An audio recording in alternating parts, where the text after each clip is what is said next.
What is up, guys? Pixie here, bringing you a PBT on Crevasse, NASL Crevasse that is, as this is NASL Game 4, I believe. Yes, Game 4, between EGPuma and LiquidHerO. Of course, Puma is up 2-1 after doing amazing power plays. Now, I've noticed that whenever Puma does win, he does these sort of really ridiculous power plays. You know, a lot of Marauders, a lot of Marines, Medevacs, Vikings. That sort of bio play that just sort of demolishes Protoss. And when Hero wins, he does something very interesting. I mean, he only has the one win, but when he did take that win, it was a very, very interesting win. Of course, with that blinking just right into the main base and just sort of annihilating everything that Hero was doing. I mean, Puma was doing, rather.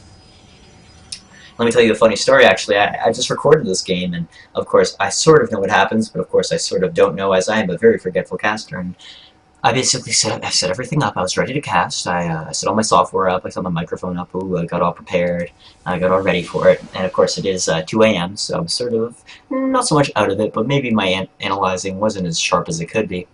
And I was talking, and then I realized that. When it was all done, I went to basically shut off the recording, because after, of course, when I'm done recording, I shut off the recording, I edit a little bit, and I throw it up on YouTube in glorious HD for you to watch. That's when I realized that at the beginning it was already recording, and when I went to shut on the software to start recording, I actually was turning it off.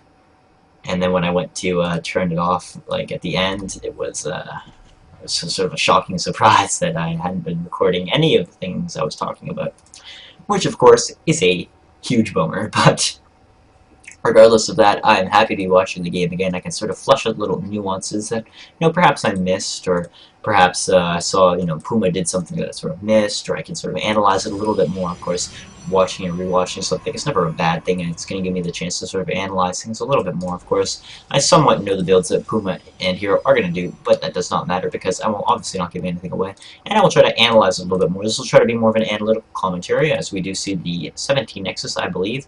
The 1-gate expand, rather than that, is going down for Hero right now. Of course, Puma will scout this eventually when he gets down here. Now, of course, on Crevasse, we do have this sort of expansion that's sort of tucked away up the ramp here, and the natural. Now, both are sort of easy-ish to defend. Of course, the destructible rocks here could make a path for Terran to come through, and this ramp right here is also kind of deadly, as there are sort of lots of entrance ways. Also, destructible rocks on this map.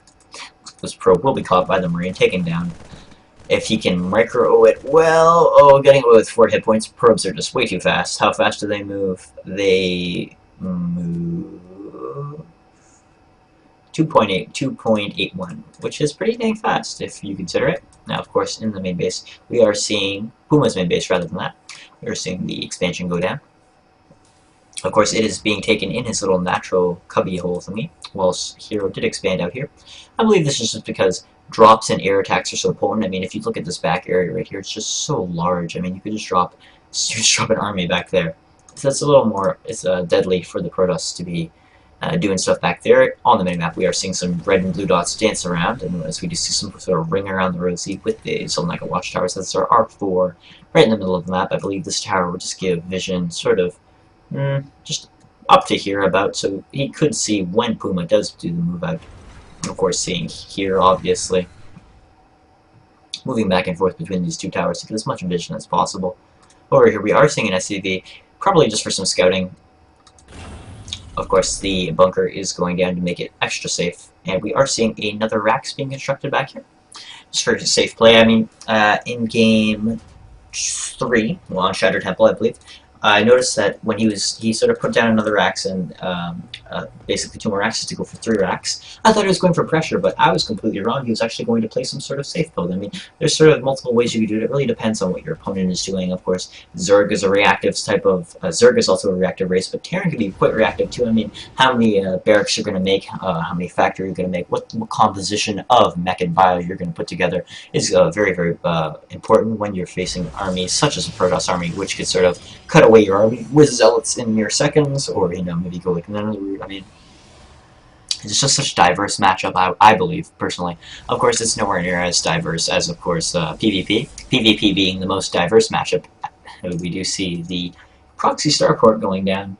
Of course, I'm completely kidding about the PvP matchup, so no one rage at me in the comments, please. Gosh, PvP is just an annoying matchup as a Protoss player. However, we are seeing the start point. Now, that we did see this in Game 2, of course it did not work, as Hero did scout this almost as soon as it was done. It was kind of a bummer because the tech lab went down. Puma was all ready to start producing Banshees, and then awkward, it got totally scouted and totally denied, and it looks like Puma is gearing up to do some sort of pressure. I noticed that Puma is a very aggressive Protoss player. I sort of respect that about him, as I'm an aggressive Protoss player myself. I like playing on aggressive. I don't like sitting back in my base because I'm always wondering, you know, what is my opponent doing? I'm sitting back here doing nothing. My opponent can be doing whatever he wants. Looks like Zealot is going to try to get some scouting information. He is going to be denied. Uh-oh. Will the probe scout this? It remains to be seen. He is going to go up here, but looks like his rally is away, and I don't think he will be scouting. This looks like, will he see anything? No, he won't. Looks like he is saving up for the expand, which was put down just then, actually a little bit ago, so he is just actually going to be going a whole bunch of tech. Throwing down 3 gateways, a robo is already halfway done, and another pylon, as he is still chipping away at these rocks. And this might take a little bit, so I'm just going to be bumping between what's going on here. Now, he is taking his third at 8 minutes, which is ridiculously fast. I mean, I wish I could take my third safely every game at 8 minutes. Absolutely huge. The rocks will be going down very, very shortly as they do collapse right there. Puma is going to run up. Hero, rather, is going to run up. Excuse me for getting their names mixed up so often. But he will see nothing now. Excuse me as I just take a small sip of water, as of course I did cast this game before. And of course, as you know, it didn't really work out. But you can focus on this Banshee in the brief 5 seconds that I'm not talking. Delicious water is going to help me get through this entire game. Now, the Banshee is going to get here. Does Hero spot it? Looks like no, he doesn't at all, actually. Over here, we are seeing not much. The Observer did just finish, though, as that is the sound of the Observer finishing. It looks like Hero does know what's up. Pulling those guys almost immediately. Amazing reaction time. And just like that, I mean, what Puma did was sort of negated. I mean, the fact of the matter is that Banshee can't really do much damage unless there's 2 Stalkers, or even when Cloak finishes. I mean, that's sort of a lost cause. I mean, later in the game, of course, Banshees are always going to be useful no matter where they are. I mean, they're not just a harassing unit, they're going to be useful no matter what. Hero realizing, yeah, that's definitely over there. Even going to be attacking the Solo CV, and of course Puma not even going to save him. You know what, you deserve this for failing in your duties to... Well, I guess he didn't fail in his duties, but Puma's just a sadist. Of course, Stalker's just hanging out here. Notice how brazen... Oh, man.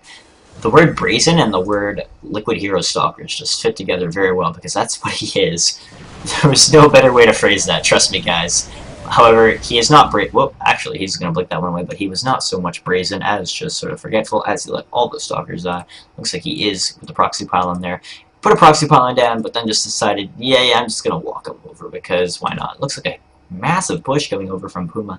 The supply is virtually the same, just a little bit higher for the Terran's count, but at this point, not really much you can do, of course. Over here, we are seeing an evacuation from the third, or rather the first expansion, as the Banshee is going to try to do damage, but it is going to take it out. A huge force is going to take out, well, huge for at least 11-minute mark, in my humble opinion. Now, in this, we are seeing 4 Raxes, and you know I was saying just a little earlier that I was wrong in the fact that 3 Raxes does not equal aggression. Well, you know, it actually...